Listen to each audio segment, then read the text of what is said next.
Hello, families. I'd like to talk to you a little bit about the Gingerbread Family Project. I have some directions and samples. I'm going to try and clarify some of this for you.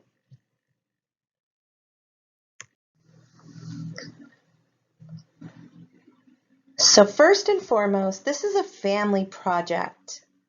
It's designed for the whole family to work on together. Should not be something that your child does alone. Just won't turn out as well, and they won't enjoy it, and it'll defeat the main purpose of the activity. So the object is for your family to create a gingerbread person and a story about that person as a whole family.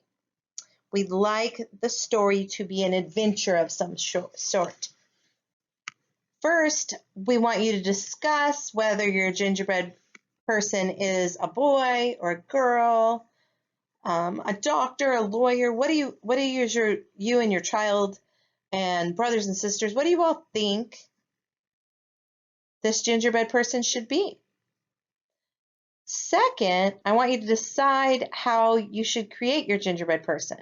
Like, start talking about things that could be used to make the gingerbread person.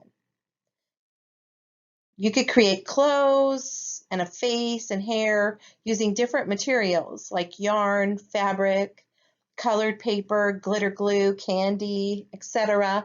And you definitely want to use a variety of things. We're going to talk about the rubric and the grading in a little bit, but part of the grading is that a variety of items are used.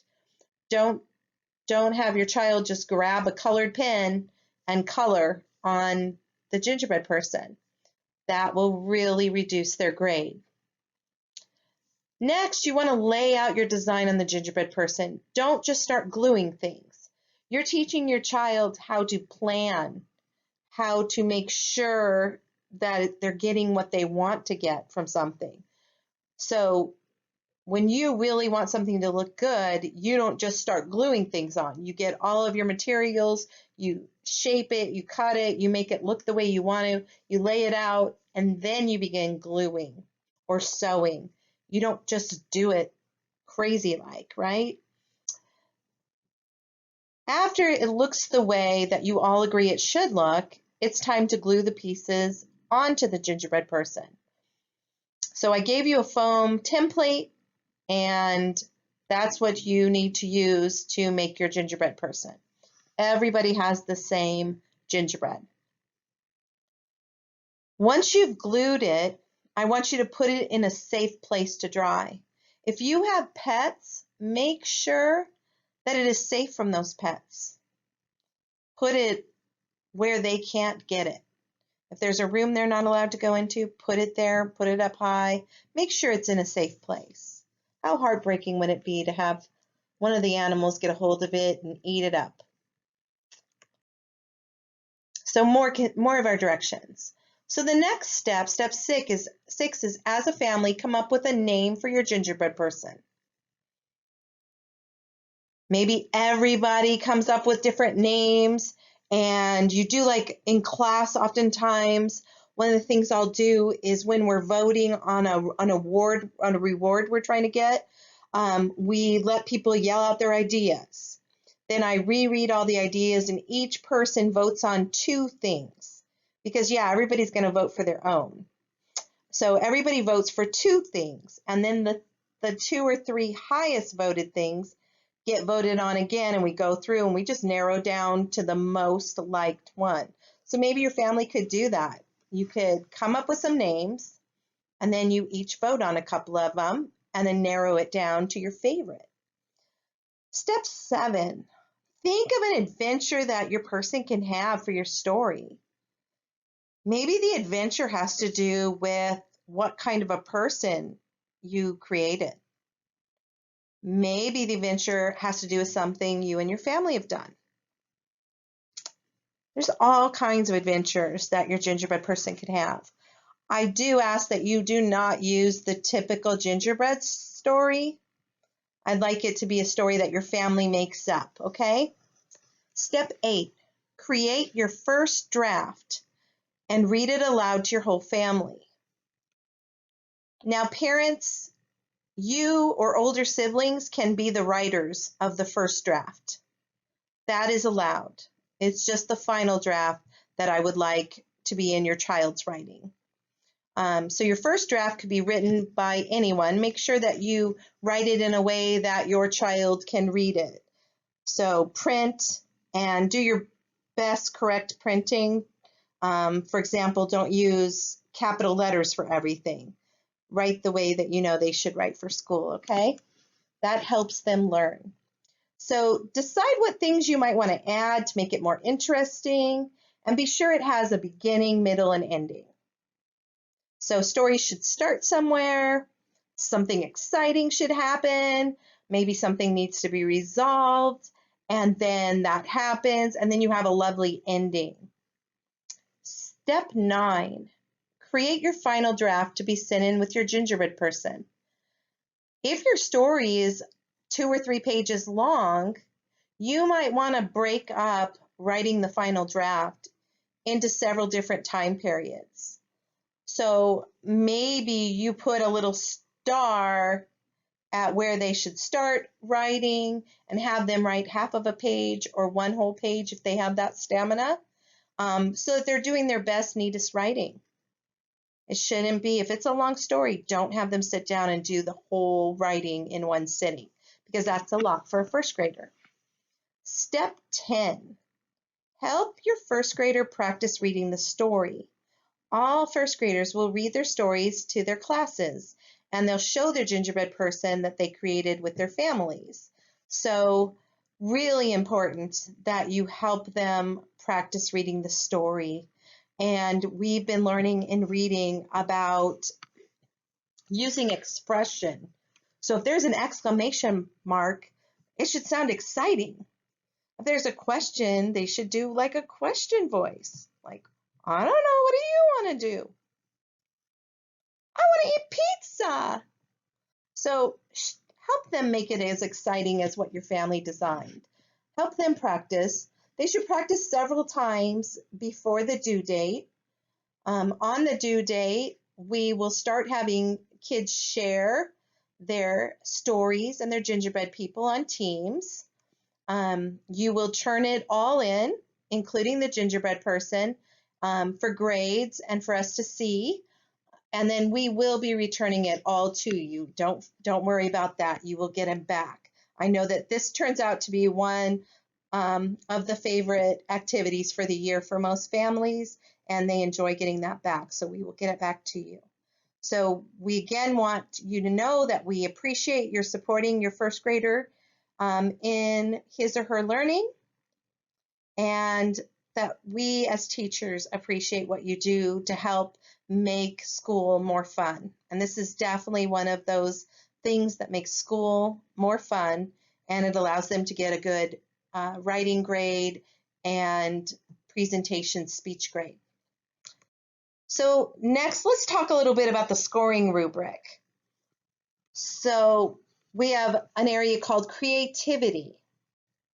You want more points. So 4 points is the most you can get in that area, and that is if you used 4 or more elements, such as pens or crayons or felt or buttons, candy. You use 4 different kinds of media to decorate your gingerbread person.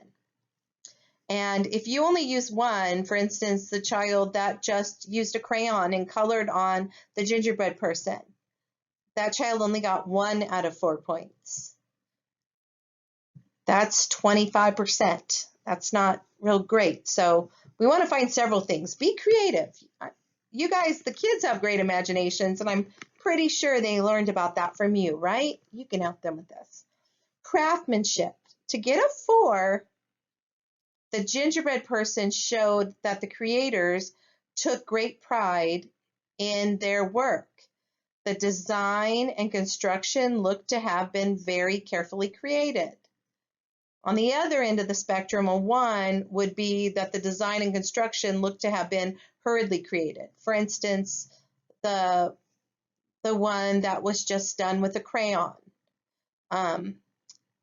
It didn't look like time was taken, and clearly it was just finished up, and or the child was left to their own devices to do on their own.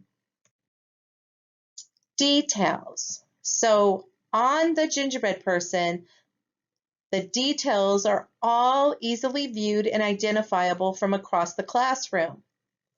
And again, teams, they're on a screen, and we want everybody to be able to see it really well. Okay, and if we happen to be back in the classroom for these presentations, again, we'll be sitting 6 feet apart from each other, which means kids will be sitting all the way at the back of the room in order to spread out. So we'll want everybody to be able to see it. And on the other end of the spectrum, a 1 is that the details of clothes, body parts are unclear, either because they're designed and improperly designed, or that it's just tiny. Effort. A 4 is it appears that much time and effort went into the planning and design of the gingerbread person. It'll be obvious that more people worked on the gingerbread person with the child.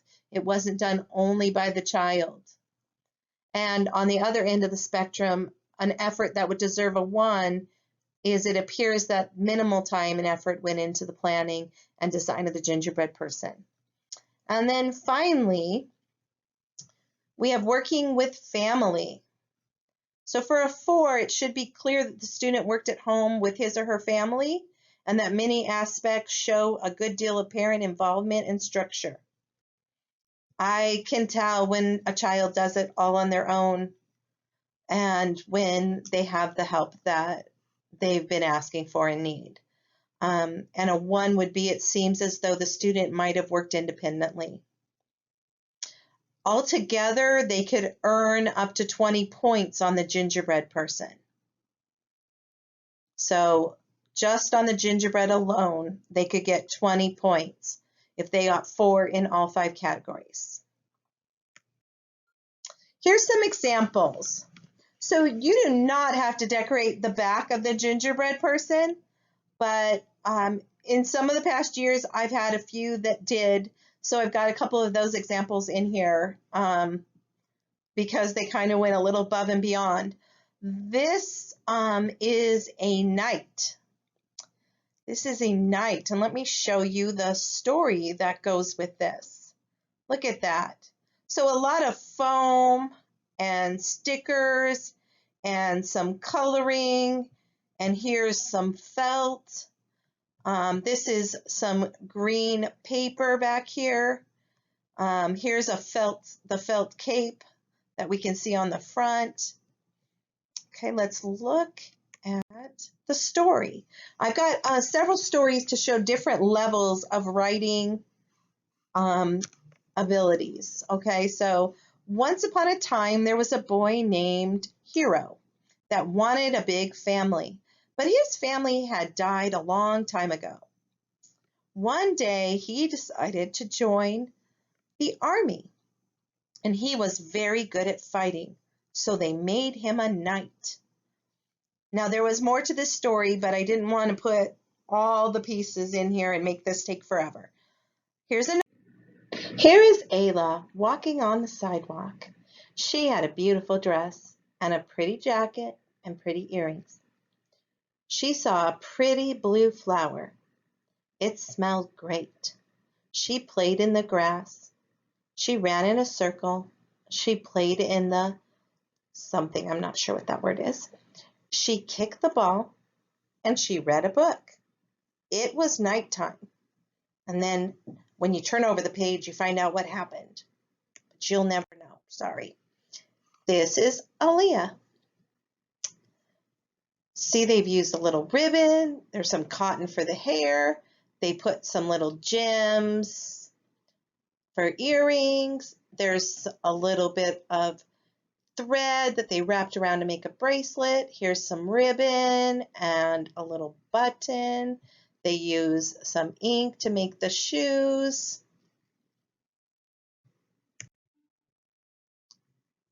Jason was playing football when he made an interception. He was spun around and didn't know which way to go. Part of him went left, part of him went right. He tore himself in half. His coach poured eggnog on him and fixed him. Jason won the game. Let's see that football player. Look at that football player. This reminds me so much of the student. During football season, I would wear my Seahawks and he would wear his Cowboys gear. And he'd always go, boo, Seahawks, when he got to school. And I'd say, boo, Cowboys. He thought it was so fun teasing me about the Seahawks.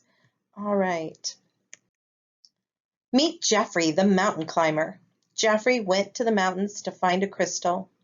He uses his rope to climb. He almost fell, but he saved himself. He kept climbing until he found the crystal. Jeffrey put the crystal in his pack. Next, he went back down the mountain, taking his time. And you'd have to know the student to hear the rest of it. But here is that backpacker. Now, it's another one that did the front and back. And when you see the little button there, when you open this backpack, there's a little piece of paper that he'd pull up, and at the top it says homework. And then it's got a couple of little tiny math problems on it. It's really cute. But if you look here, this little hat is a real tiny hat that his mom, I don't know if she crocheted it or knitted it, but his mom made this just for this project. And then she gave him felt, and he made this little backpack. So isn't that cute? So it's got a lot of components. These eyes are not googly eyes. What it is they used some white out to make the big white part. They let it dry, and then they came back and used a little bit of black ink right there for the eyeball. It's kind of cool. And here's another one that has a front and a back. This is one of my students that loved Pokemon. And so we've got Ash on the front and Pikachu on the back. Isn't that great? All right, so that was just a few examples. I've had so many great gingerbread people turned in. All of our classes, we just enjoy this so much. And usually we get to be at school and hang them up in the hallway so everybody gets to see them. They're just lovely. It's a fun exercise. So here's some ideas for your stories. You could build a story around your own family, around things that you guys like, hobbies that you have, or an adventure you've had. You could design the adventure around the look of your gingerbread person. So we had that football player story with the football player. We had a story about the mountain climber that went looking for crystals and had his climbing gear and backpack. You can build an adventure and gingerbread person around your child's future career. So in the past, I've had doctors and ballerinas and chefs and some really cute stories that went along with those. Here are some ideas for decorating materials. Buttons, yarn, cotton balls, candy, napkins, scrap cloth, felt, paint, colored paper, ribbon, glitter, wrapping paper, washcloth, hair clips, cardboard, old t-shirt, clay, bells, like those little round jingle bells. I one time demonstrated for my class. I made one really quick in the classroom. Just ran around and grabbed stuff. Like I took a white napkin, folded it all fancy, and made a skirt. You know, you can find things and they could be used in different ways than what we're used to using them for. So use those imaginations. Family fun. This should be a family fun project. I know we all know at first glance this might look overwhelming, but it is meant to be a fun family activity that will also extend our learning. And in past years, the response to this activity has been excellent. The children love presenting their gingerbread people to the class and reading the story they created with their families. And then they love getting that feedback from classmates about how much they like the story or they love something on the gingerbread person. So it might seem tough, but we broke it out in little pieces on the homework in your packets that you picked up. And it's doable in bite sizes. The one thing I would say maybe really stretch out is if your story ends up being 2 or 3 pages long, you know, stretch out the time that you give your child to copy it neatly onto the final draft paper. You know, give them some breaks, maybe a little treat or snack between sections, okay? We are here for you. If you have questions or need something, please send us an email, okay? Keep that gingerbread person safe and in a nice location. Keep all of your work safe. The children will turn in every piece of it, and you will get every piece back after it's all graded, okay? Thank you very much. Have fun with this.